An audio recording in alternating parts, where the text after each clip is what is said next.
Johnny Depp apparently decided that a music festival stage was the right place to practice his political stand-up.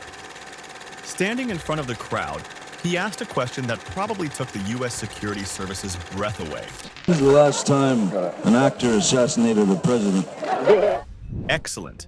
Apparently, he thought that jokes about assassination attempts were a new level of sophisticated humor, understandable only to the select few, or those who have completely lost touch with reality. It is important to understand that in the US, threatening the president is not just bad form. It is an official way to get acquainted with the FBI. And if anyone thinks that "I was just joking" is a universal alibi, then people in dark suits are probably already knocking on their door.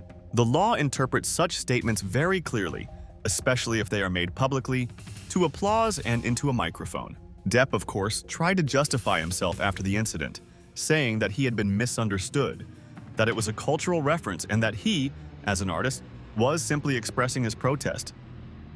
Protest, yeah, right. The only question is, against what?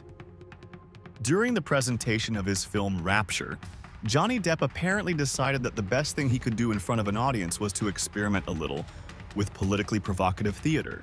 He asked the crowd a "ruin my karma" question. "Can you bring Trump here?" As if he were ordering an Uber. The crowd, sensing that something particularly subtle was about to happen, responded with laughter. Depp, inspired by this, moved on to the classics. "You don't understand at all. When was the last time an actor killed a president?" At this point, someone may have shed a tear, not from laughter, but from a nervous tic. Of course, anyone in the audience with even a basic knowledge of American history guessed that he was referring to John Wilkes Booth, the actor who shot Abraham Lincoln in 1865. A very timely and appropriate allusion, especially if you want to be seen as someone whose sense of humor lies somewhere between a mausoleum and a grenade with the pin pulled out. And then Depp, as if deciding that the audience hadn't grasped the full depth of his creative message, added, "I'm not an actor. I make a living lying. But that was a long time ago. Maybe it's time." And here the question arises. Is he joking, confessing, philosophizing, threatening? Or has he simply forgotten to take his pills? Either way, the audience got not so much a promotional film as an impromptu performance bordering on criminal behavior and theater of the absurd. Depp has once again proven that even if you don't play scandalous roles, you can create them in real life, especially if you have a microphone and a slightly warmed-up crowd. Johnny Depp has not been shy about his comments about Donald Trump since the latter first appeared on the political scene. As early as 2016, when the election was just getting started, the actor openly expressed his dissatisfaction with Trump's candidacy. Depp immediately saw him not just as an unconventional candidate, but as a threat to the entire country. And that was just the beginning. Donald Trump as what you kind of see in him when you really watch him. There's a pretense, there's something created about him in a sense of bulliedom. But what he is, I believe, is a brat. His criticism of Trump is not just a few harsh words, but rather a series of statements and comments in which he directly called the current president dangerous to public peace and stability. Apparently, Depp sincerely believed that with such a person at the helm, American democracy was at risk of disaster. In his eyes, Trump was something of an anti-hero from a cheap thriller, someone who was definitely best avoided. With each passing year, his criticism became more vehement and his comments more candid. In essence, Depp chose Trump as his main political villain, against whom he would wage not only a public battle but also a cultural war. It was a kind of opposition. An actor who often played strange and complex characters in his work couldn't understand how anyone could support someone like Trump in real life and decided to publicly criticize his every move. If Donald Trump is elected president of the United States, in a kind of historical way, it's exciting because we will see the actual last president of the United States. It just won't work after that. So you won't be thrilled if that happens?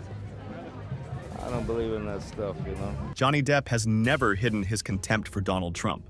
And if anyone still had any doubts about where he stands in the political arena, the actor immediately set the record straight. His views on Trump's campaign tactics were openly ruthless, Depp claimed that Trump's behavior was more reminiscent of a rude, self-obsessed individual than a politician who should be setting an example for the entire nation. This was not just criticism, but almost a diagnosis. A charlatan, he called Trump, as if he were talking about a man with fake credit cards rather than a presidential candidate. Depp didn't stop at words. He called Trump's rhetoric dangerous and harmful, as if he were talking about a chemical that should definitely not be inhaled rather than an election campaign. In his opinion, Trump used his media popularity and money not to represent the country or bring about real change, but rather to manipulate the masses. It was as if Trump was a political version of an influencer who knows how to get attention but has neither a deep philosophy nor a real political platform. You've got Reagan, who, this kills me. Reagan, back in the day, Mr. Gorbachev, tear down that wall. Donald Trump, I'm going to build a wall. No, Mexico, okay? No, a fabulous wall, sensational wall. And all of my billions are not going to have to pay for it. No, really, no. Because you know why? Mexico's going to pay for it. In one interview, Depp said outright that Trump was building his image not on real politics, but on manipulation and empty promises. This statement was not just criticism, but almost a challenge. He made it clear that he perceives Trump's actions not as politics, but as a show where the main goal is to make people believe that everything you say is really important, even if it is not. Johnny Depp never missed an opportunity to criticize Trump for his views on immigration, race, and social issues. For the actor, this was not just political disagreement, but a real fight for justice and unity. Depp emphasized that views like Trump's do not solve problems, but only deepen divisions in society. From his point of view, Trump did not simply support policies that reinforce social differences, but openly fueled tensions by promoting ideas that lead to even greater divisions between people. I told them to build me that wall. I want a sensational wall. A fabulous wall. I don't remember what the question was, but it doesn't matter because I'm not going to answer it anyway. Depp was particularly vocal about Trump's plan to build a wall on the border with Mexico. For the actor, this proposal was not just a political mistake, but a symbol of insane populism.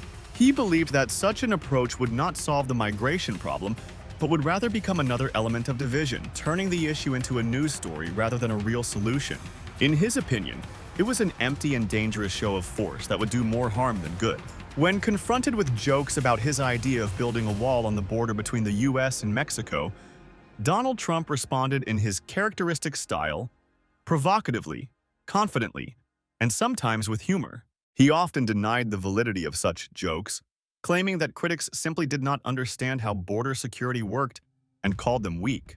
In response to the ridicule, Trump emphasized that the wall really works, reducing illegal immigration and crime, and cited statistics or simply insisted that it was an obvious fact. Sometimes he used humor in response, for example, saying at rallies, "They said the wall wasn't necessary, but then they put a fence around Pelosi's house," alluding to the double standards of his opponents.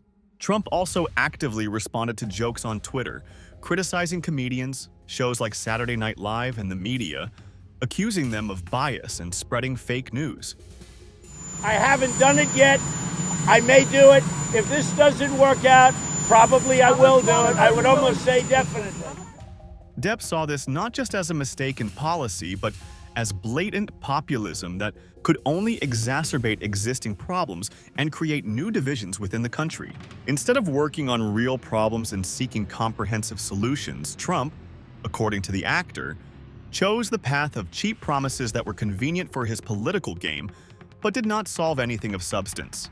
Johnny Depp has repeatedly emphasized how dangerous he believes Donald Trump is to American democracy and human rights. In every public appearance, interview, and even private conversation, the actor expressed serious concern that Trump's presidency was threatening the core values that he believed held the country together. We have a couple of senators here. I just don't particularly like them, so I won't introduce.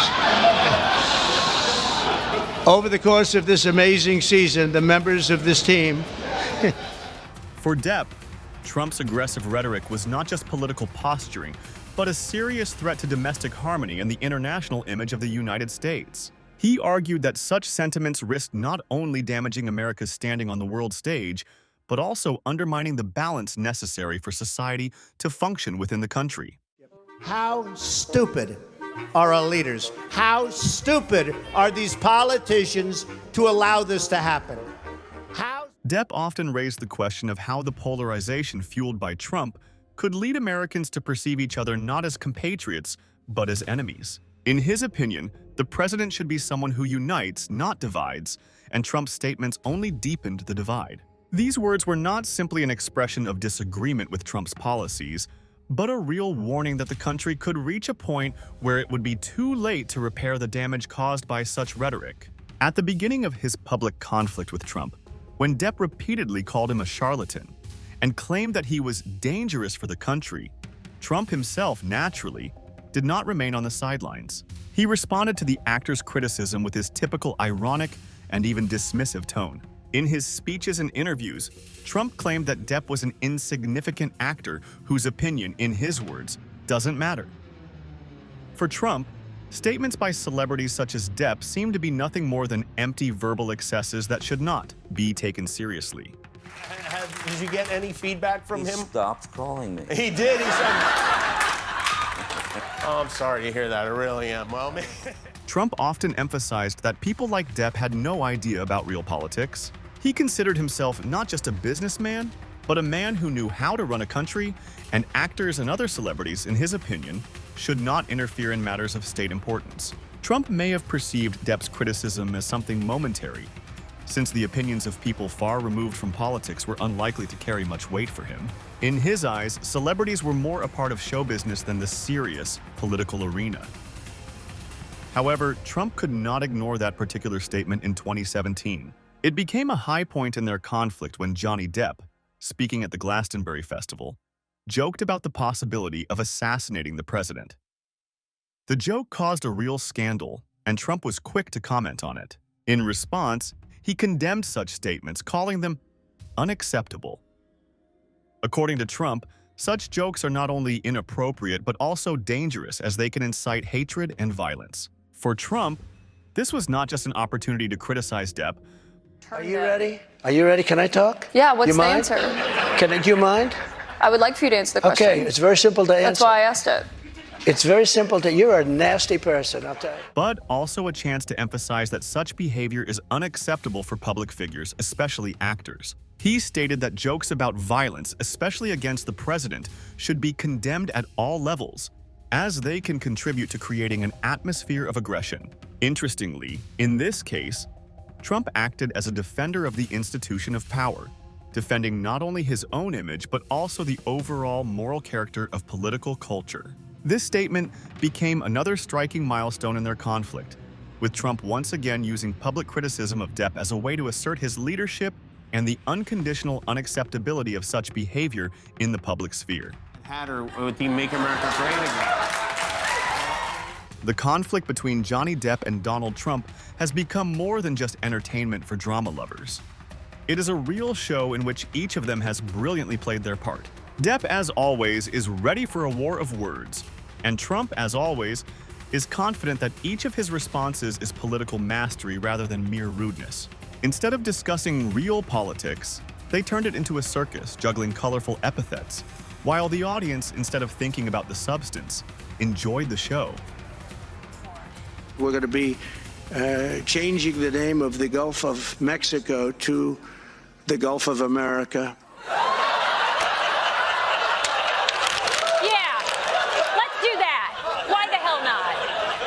Yeah, we have been so concerned about all the scary things that Trump's going to do. We forgot he's also going to do some really stupid things.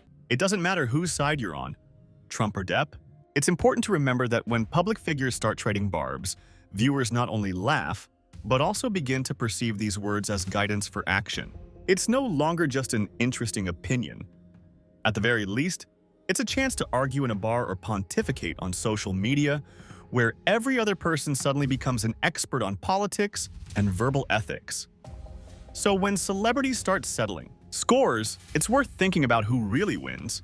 those sitting on the pedestal, or those peering up at it from the lower ranks. All this confrontation perfectly demonstrates one simple truth. Behind every word lies not only responsibility, but also ego. And there it is, this huge political mirror. Everyone wants to be not just heard, but understood, and most importantly, recognized.